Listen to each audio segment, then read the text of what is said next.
आणि त्याच्यात त्यांनी आदेश करावा की यांच्यावर 1 तारखेला ज्या लोकांवर गुन्हे दाखल करण्यात आले ते गुन्हे आम्ही मागे घेत आहोत असं आदेशित पत्र त्यांनी द्यायला पाहिजे।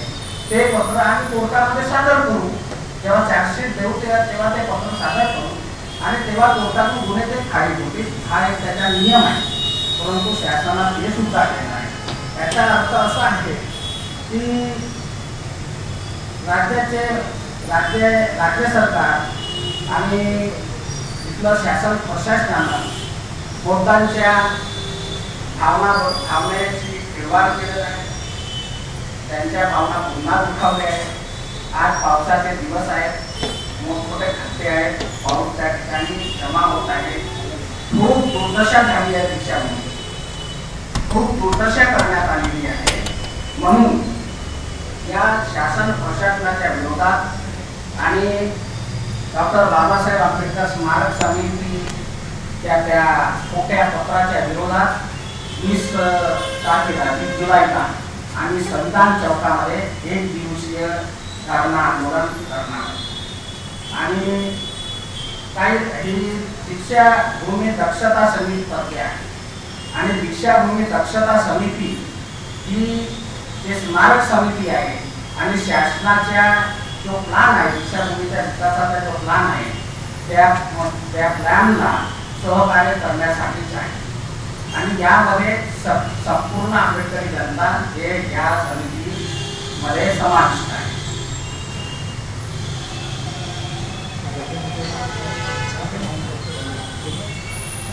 आपको इसके अलावा कुछ करना चाहते हैं? परिचय दीक्षाभूमी दक्षता समिति के वानखेड़े प्रमोद भाऊ खुर्दागड़े राकेश।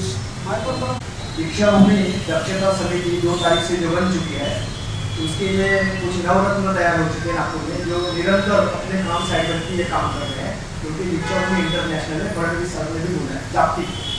तो इस काम के लिए अंजाम दे रहे वासुदेव जी वानखेड़े सर, प्रमोद दादा खुर्दागड़े, राकेश भार्गव जी, मैं नागपुर धनेश पाटिल और साहब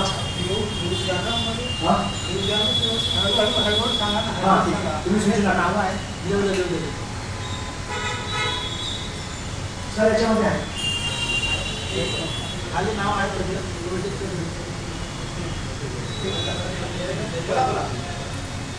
तो 20 तारखेला जो धरणा प्रदर्शन आहे ते आम्ही 1 जुलैच्या अगोदर 22 दिवस तिथे वेगळा टाकला होता, त्याच्यानंतर आमचे एवढे दिवस झाले आणि महाराष्ट्रात नागपुरात हे दीक्षाभूमी असल्यामुळे आम्ही सोशलमध्ये ऑल इंडियाचे संबंध आहेत SC ST OBC भारतीय लोकांचे हे विचारतात की आप तो इतने अच्छे कार्य करते हो, आपके सामने दीक्षाभूमी ऐसा विद्रुपीकरण क्यों हुआ?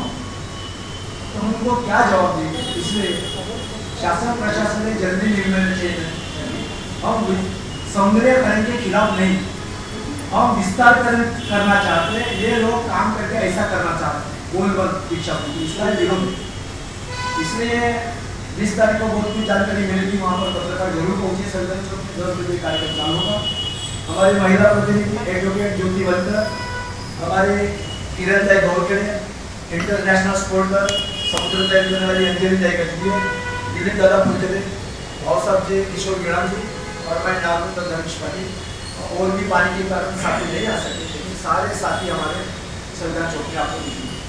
इसके अलावा सवाल कर सकते हैं, इसमें 4 वर्ष अच्छी जानकारी दी है। जर का शासनाने आपल्या मान्य केलं नाही तर पुढचं पाऊल काय राहील?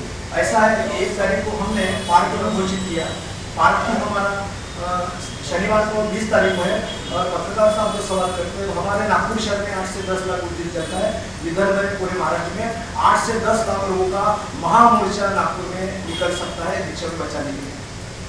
पत्रकार बंधूंचं असं राहते की काहीतरी त्यांना विशेष मिळायला पाहिजे, पण असं काही नाही आहे। दीक्षाभूमी दक्षता समिती जी आहे, दीक्षाभूमी हे इंटरनॅशनल प्लेस आहे आणि ते जागतिक स्तराचं कसं प्लेस निर्माण होईल त्यासाठी दीक्षाभूमी दक्षता समिती हे कार्य करणार आहे। आणि असं होऊ शकणार नाही, पक्ष होऊ शकणार नाही. पुढच्या ज्या प्लॅनिंग आहे, आम्ही आता 20 तारखेला आमचं धरणं आंदोलन आहे. धरणं आंदोलनाच्या वेळेस त्या दिवशी आम्ही जिल्ह्याचे जे कलेक्टर आहेत त्यांच्या माध्यमाने राज्याच्या मुख्यमंत्र्याला आम्ही निवेदन देणार आहोत. ते आमच्यासाठी 14 जो आकडा आहे, 14 आकडा जो आहे तो उभा असल्यामुळे आमच्या मागण्या सुद्धा 14 आहेत. आणि इंटरनॅशनल प्लान दीक्षाभूमी दक्षता समितीने तयार केलेला आहे. आता पावसाळ्यात आहे, पावसामध्ये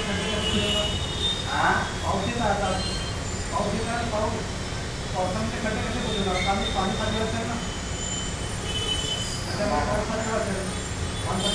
एक महत्त्वाचा प्रश्न असा आहे की गेल्या 8 वर्षापासून अवैध सायकल पार्किंगची व्यवस्था सुरू केल्या जातात आणि त्याच्या कुठेच हिसाब नाही आहे. आणि त्याच व्यक्तीनं अंडरग्राऊंड पार्किंगचा मुद्दा ठेवलेला आहे. त्याच्यावर आपण काय भूमिका राहणार? मुद्द्यावर दक्षता समिती बोलणार नाही, काम करणार. कोणी काय केलं आणि काय करत आहे या भानगडीत आम्ही पडणार नाही. आम्हाला हे दीक्षाभूमी जागतिक स्तराचा स्थळ निर्माण करून द्यायचा आहे. यांनी जो मुद्दा उपस्थित केला हा मुद्दा हा अमेरिकेमध्ये सगळ्यात जास्त IIT जे स्टुडंट आहेत तर भारत देशाचे. आमच्या देशाच्या जे वैज्ञानिक आहेत त्यांनी फार तरक्की केली. अगर स्मारक समितीला जमत नसेल, या राज्य शासनात जमत नसेल तर मी एवढ्या आमच्या लोकांच्या समोर ही गवाही देतो की हे काम दीक्षाभूमी दक्षता समितीला तुम्ही सोपवा. कोणता पाऊस आतमध्ये येते, कोणता पावसाळ्यामध्ये मधात येते आम्ही करू. खड्डे बुजवल्या जातील आणि जशी जागा होती तशी केल्या जाईल, त्याच्यापेक्षा सुंदर करून दाखवू शकतो. त्यांनी म्हणावं की हे तुम्ही करा, आमच्याला जमत नाही. पाऊस आला आहे, त्याच्यात पाणी आहे, आता आम्ही कसं करणार, आम्ही करून देतो. इनमें सच्ची तमन्ना होणार त्यांच्या.